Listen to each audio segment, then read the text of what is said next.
Hi guys, Mark Nicholson here again. So today I want to talk to you about something that could be potentially stopping your customers making purchases with you and taking the next step to kind of getting your support, your advice, your help.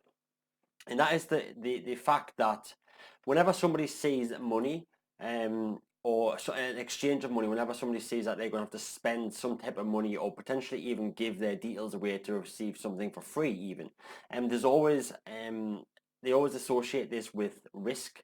And what it is, it's because of our reptile brains. We've just been programmed this way. So whenever there's an exchange of money or given something, they perform a risk analysis in their heads.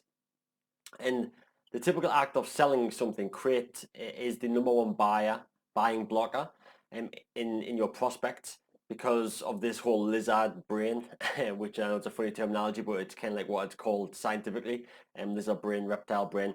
It's just kind of like our inner programming of to to stop us getting hurt and then to make us live for longer. And obviously it's kind of like our internal program that's been there for years and years and years, ever since we were kind of first came about as humans. But this whole evaluation and this lizard brain, it helps filters out and evaluates if something's going to be dangerous to us. And for most people, the parting of money is something of danger, and is therefore classed as a risk. And there's a few questions that people actually ask themselves. So if you're trying to sell someone a product, people will generally run through these questions in their head without even knowing that they're doing it. So, people will ask, is this the right product for me? Am I making the right choice when it comes to buying this product, or is there a better product out there that is a better fit? Is this one product or one course, wherever it is this all I need, or will I need some extras to go along with it to get the most out of it? Can I actually afford it, or is this out of my price range? What if I buy this and it doesn't work? So that's a lot in the fitness industry. So what if I buy this fitness program, this training program, and it doesn't actually work for me, doesn't get me the results that I want? um what will my family and friends and peers say about this if I purchase this? Because a lot of people have the fear of how this will make them look in other people's eyes, rather than just kind of thinking about how will it make them feel overall.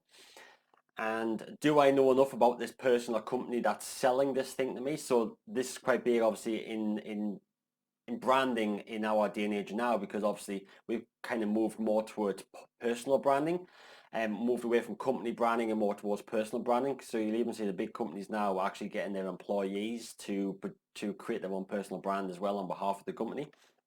So this is where it comes down to, do you have enough content out there? Have you built enough trust and relationship with people that they feel comfortable buying from you, that they know that your quality of work and your expertise are amongst the highest, and that there's a very good chance that they are going to get the results that they're looking for by working with you?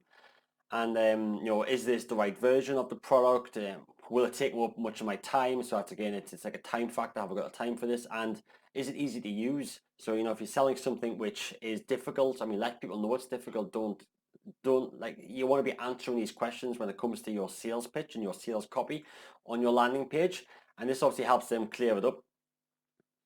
And if you have any contact with your prospect that has some type of risk associated with it in their mind, it dramatically reduces the chance that they are going to buy from you. So, whenever that, like I was saying before, with risk in their mind, it reduces the chance that they're going to buy from you. And actually, for most direct sales, the typical conversion is 1%. So that's, for every 100 people that see a product or service, the typical for direct sales is only 1%, so that'll be one person. And most of this is actually down to this whole risk factor. So which means that obviously 99% of it is due to the risk. So what you kind of need to be thinking about going forward is, whenever you do, whenever you are trying to sell a product or a service or something on a website as well, or a landing page, or through a video, or through some type of webinar process, you always want to be doing whatever you can to reduce the risk in the prospect's mind. So trying to get them, I mean, this is why a lot of people use like money back guarantees. You'll see that quite a lot in a 30-day money back guarantee. Double your money back guarantee if it doesn't work for you. So that's where you're getting twice the amount of money back. And this is where, like, having so much social proof comes on board.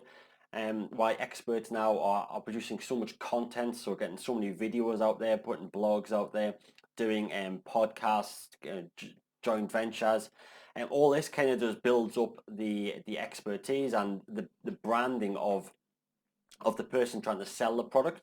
So what I would highly recommend you do is, especially if you're in your early days and you don't actually have this branding yet, obviously when people look to work with you, they are going to see a much higher risk purely because you might not have the social proof, you might not have the evidence of what you do works.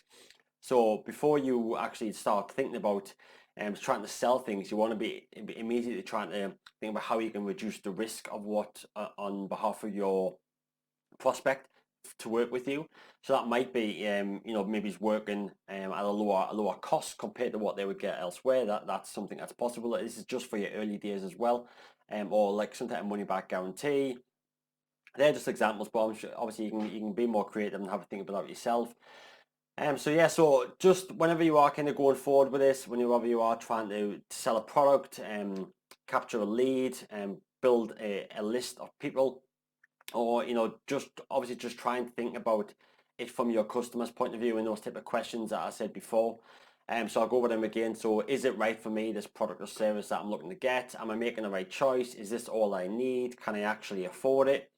And what if this doesn't work? How will my friends and family and peers think of me if I get this or if I buy this product or service? Do I know enough about this person that's actually selling to me? Is this the right version? Will it take much of my time, and is it easy to use? So have a think about those things there. And so I hope that was helpful today. So obviously risk is the biggest factor whenever somebody sees an exchange of money for a product or service. So please take that into consideration when you're next developing your sales pitch and your sales pages, because it'll massively increase your conversion rate if you can reduce the risk for your audience to start working with you. So I hope that was helpful. I'll see you again tomorrow for another video. Any questions, please leave them in the comments below, and feel free to come follow me on my other channels as well. So thanks so much and have a great day, everyone. Bye bye.